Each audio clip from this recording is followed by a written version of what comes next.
बहुत ही सदर रामपुर नाम के एक छोटे से गांव में अमन नाम का एक गरीब लड़का रहता था। उसके परिवार में उसके साथ उसके बूढ़ी माता पिता रहते थे। सोहन का परिवार बहुत ही गरीब था। उनके पास न तो कोई ज़मीन थी, ना ही खाने के लिए कोई साधन था। सोहन दिन भर मजदूरी करता और उससे जो कुछ भी कमा पाता उसी से अपने पूरे परिवार का पेट भर लेता। ये देखकर सोहन के माता पिता बहुत दुखी होते। हमारे पास न घर है और ना ही अपनी कोई ज़मीन। हमारा बेटा दिन भर दूसरों के खेतों में मजदूरी करता है और उसके बदले भी उसे बहुत कम पैसे मिलते हैं। हम दोनों अपने बेटे पर बोझ बन रहे हैं। परेशान मत हो रीमा, हमारा बेटा बहुत मेहनती है। भगवान सब देख रहा है। सोहन ने कभी किसी के साथ गलत नहीं किया। वो ईमानदारी से मेहनत करता है। उसने बचपन से बहुत परेशानियां देखी हैं, पर उसने कभी हार नहीं मानी। एक दिन हमारा बेटा भी बहुत धन कमाएगा और उसकी सारी परेशानियां दूर हो जाएंगी। सोहन हमेशा सोचता था कि आज भले ही उसकी किस्मत उसका साथ ना दे रही हो, पर उसे यकीन था कि अगर वो मेहनत करता रहेगा तो एक दिन उसका भाग्य भी बदलेगा और उसकी सारी परेशानियां खत्म हो जाएंगी।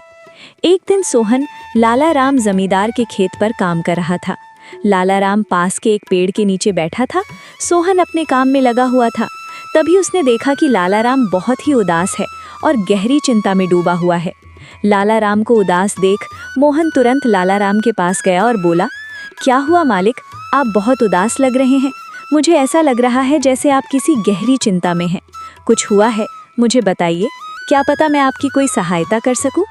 सोहन की बात सुनकर लाला राम को गुस्सा आ गया और वो सोहन से गुस्से में बोला, अरे तू मेरी क्या सहायता करेगा, तू खुद अपनी सहायता कर सकता है क्या। अगर तू किसी की सहायता करने के काबिल होता तो क्या तुझे 2 वक्त के खाने के लिए आज मेरी ज़मीन पर काम करने की ज़रूरत पड़ती। चल यहाँ से जा, अपना काम कर और मुझे परेशान मत कर। सेठ जी, ऐसा नहीं है, ये सब वक्त वक्त की बात है। सब किस्मत का खेल है और इंसान को अपनी मेहनत पर विश्वास रखना चाहिए। आज भले ही किस्मत मेरे पक्ष में ना हो, लेकिन अगर मैं ईमानदारी और लगन से मेहनत करता रहूँगा तो किस्मत भी एक दिन मेरी तरफ झुक जाएगी। मेहनत और धैर्य से तकदीर के दरवाजे खुलने में देर हो सकती है, लेकिन मेहनत कभी बेकार नहीं जाती। मोहन की बात सुनकर लाला राम बहुत प्रसन्न हुआ। अरे सोहन, तेरे विचार तो बहुत अच्छे हैं।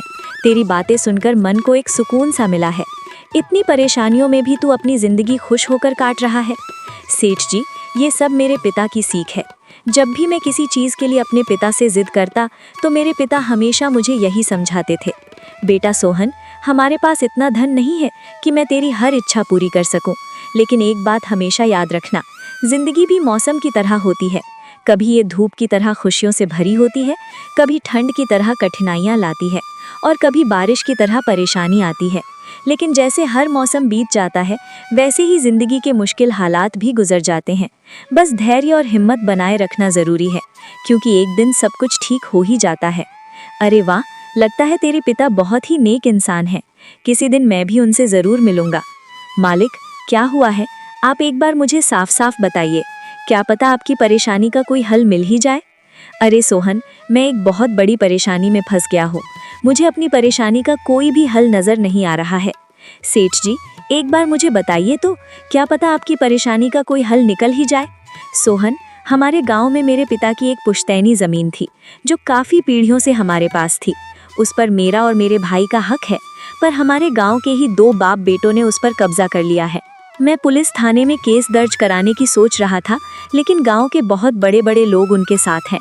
मैं कितनी भी कोशिश कर लूं, लेकिन मैं उन लोगों का कुछ नहीं बिगाड़ पाऊंगा। अब तो उन लोगों ने उस ज़मीन पर खेती भी शुरू कर दी। मेरे पिता की पुश्तैनी ज़मीन मेरे हाथों से छीनी जा रही है, इसलिए मैं बहुत परेशान हूँ। मुझे समझ नहीं आ रहा मैं अब क्या करूँ। आप सही कह रहे हैं सेठ जी, अगर आप कानून का सहारा लेकर भी अपनी ज़मीन को वापस लेने की कोशिश करेंगे तो भी आप उनका कुछ नहीं कर पाएंगे। हाँ सोहन, अब तो ही बता मैं अब क्या करूं। मैं तो सोच कर परेशान हो गया हूं। मेरी पुश्तैनी ज़मीन छीनी जा रही है और मैं कुछ भी नहीं कर पा रहा। सोहन ने कुछ देर सोचा और कहा, मालिक, आप चिंता मत कीजिए, हर परेशानी का कोई ना कोई हल ज़रूर होता है। अगर आप चाहें तो एक तरीका है जिससे आप अपनी ज़मीन वापस पा सकते हैं। अगर ऐसा कोई तरीका है तो जल्दी बताओ सोहन, वो क्या तरीका है। सोहन ने लाला राम को अपनी सारी तरकीब पूरी तरह समझा दी। तरकीब सुनकर लाला राम सोहन से कहता है, अरे वाह सोहन, तू तो बहुत समझदार है। तूने तो बहुत अच्छी तरकीब बताई है। ऐसे तो मेरी ज़मीन मुझे ज़रूर मिल जाएगी।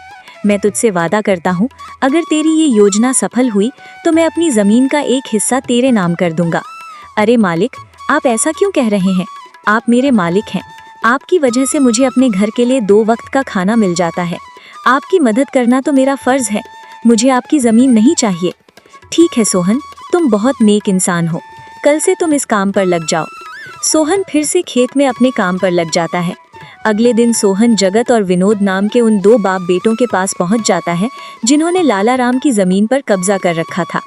नमस्कार सेठ जी, मैं यहाँ से गुजर रहा था तो पास के लोगों ने बताया कि आपके यहाँ काम के लिए मजदूर की ज़रूरत है। क्या आपके यहाँ मुझे भी कोई काम मिल सकता है?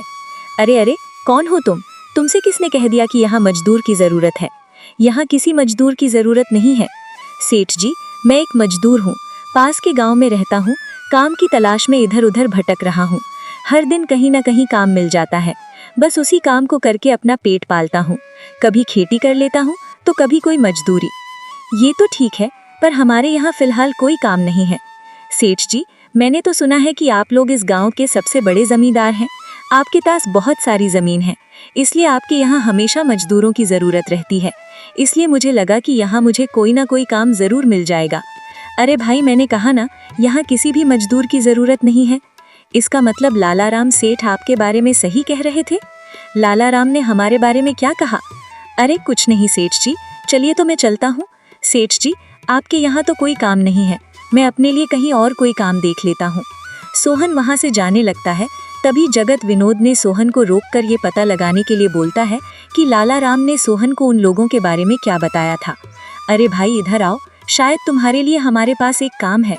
सोहन तुरंत उनके पास चला गया और बोला, धन्यवाद सेठ जी, बताइए क्या काम है? आप जो भी काम बोलेंगे मैं हर काम करने के लिए तैयार हूँ। आखिर बूढ़े माँ बाप का पेट पालना है। अरे सब्र रखो, काम तो हम तुम्हें बता ही देंगे। पहले ये बताओ कि लाला राम हमारे बारे में क्या कह रहा था?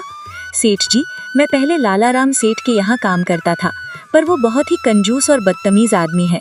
मैं उनके याद दिन रात मेहनत करता, पर इतनी मेहनत करने के बाद भी वो मेरी सही मजदूरी नहीं देता था। इस बात पर कल मेरी उससे बहस हो गई थी। फिर क्या हुआ?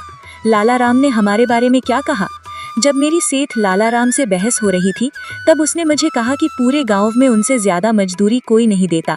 तो मैंने गुस्से में कह दिया कि गांव के सबसे बड़े जमींदार जगत सेठ और विनोद सेठ सबसे अच्छी मजदूरी देते हैं, इसलिए उनके यहाँ हमेशा काम करने वालों की भीड़ रहती है।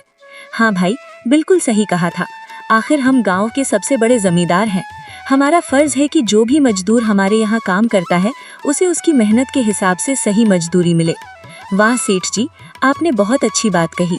लाला राम सेठ कभी भी आपकी बराबरी नहीं कर सकता, वो तो शायद आपके जितना भी नहीं सोच सकता। जगत और विनोद सोहन की चापलूसी भरी बातों में आ जाते हैं और उसे अपने यहाँ काम पर रख लेते हैं। चलो अब काम की बात करते हैं। तुम एक अच्छे इंसान लगते हो। हमें अपने खेत पर काम करने के लिए तुम्हारे जैसे ही एक मजदूर की ज़रूरत है। कल से ही काम पर आ जाना। कुछ दिन ऐसे ही बीत गए। एक शाम जगत और विनोद अपने खेतों का दौरा कर रहे थे। जब वे अपने खेत पर पहुंचे तो देखा कि सोहन इतने देर तक भी काम कर रहा था। सोहन भाई, अब तो रात होने वाली है, तुम इतने देर तक काम क्यों कर रहे हो? अब घर जाओ और आराम कर लो। सेठ जी, हमारी किस्मत में आराम कहाँ है? घर पर बूढ़े माँ बाप हैं, काम नहीं करूँगा तो उनके लिए 2 वक्त का खाना कहाँ से जुटा पाऊँगा? घर पर बैठ आराम करने से अच्छा है कि मैं काम करूँ, इस तरह मेरा मन भी लगा रहता है। तुम बहुत मेहनती हो सोहन, आज का काम यहीं छोड़ दो और घर जाकर आराम करो। नहीं सेठ जी, इसकी कोई ज़रूरत नहीं है, मैं काम करने में ही खुश हूँ। आप लोग जाइए, मैं ठीक हूँ। ठीक है सोहन, फिर हम जाते हैं। जब तुम्हारा मन करे काम खत्म करके अपने घर चले जाना। ठीक है। इसके बाद जगत और विनोद खेत को सोहन के भरोसे छोड़कर चले गए। अगली सुबह जब विनोद और जगत अपने खेत पर लौटे तो देखा कि वहाँ पुलिस खड़ी है। पुलिस को देखकर दोनों दौड़ते हुए आए और पूछा, क्या हुआ थानेदार साहब, आप यहाँ क्या कर रहे हैं?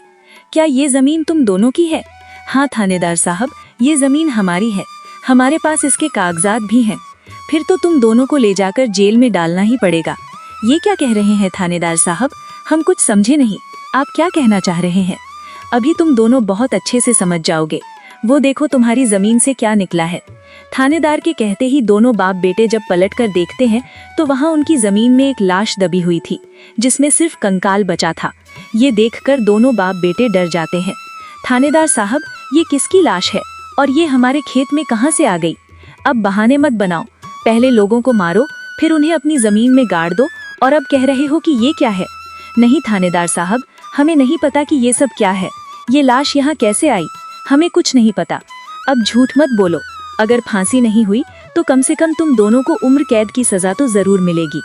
फांसी और उम्र कैद की बात सुनकर दोनों बाप बेटे डर गए और थानेदार के सामने गिड़गिड़ाने लगे। थानेदार साहब, हम इस लाश के बारे में कुछ नहीं जानते।